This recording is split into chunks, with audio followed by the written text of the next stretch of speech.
Obviously here to talk about something quite serious. It's to sort of raise awareness of ovarian cancer, which your wife Polly died from. She did. I just wanted to ask you, because obviously it preys on all of women's minds, what were her original symptoms? When did she first sort of She had a hysterectomy and they discovered she had ovarian cancer. Ah, which is, right. That's the So it was that sudden? That sudden, yes. But I'm here. It may be odd to have a man talk about gynecological cancer problems, but the Eve Appeal, who I'm a patron of, have got this month. And really it's for men and women to discuss this. Men apparently run a million miles from talking about that to their wives. They find it embarrassing to talk. Well, it says here, 1 in 2 men are not able to identify the vagina on a diagram. It's true. And 21% of 18 to 44-year-olds just confess it's too embarrassing to talk about. And yet 58 women a day are diagnosed with gynecological cancer. 58 women a day. Let's think about that. That's a lot of women.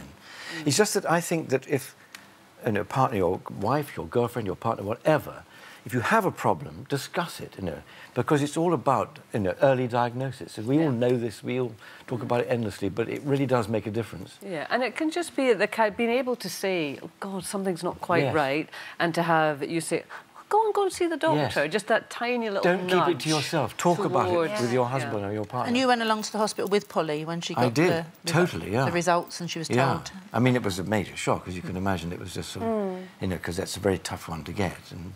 And you just, neither of you were thinking that this was a possibility? No, absolutely not at all. So it was a bolt from the blue? Yeah.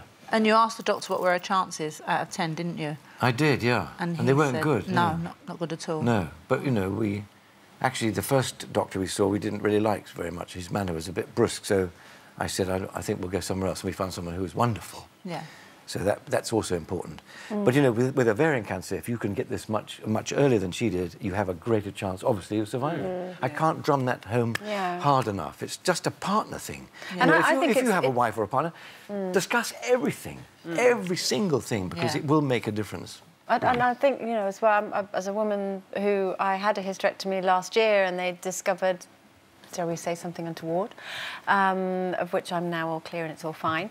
Actually having a partner there to see you through all of that, I couldn't have got through it without mine.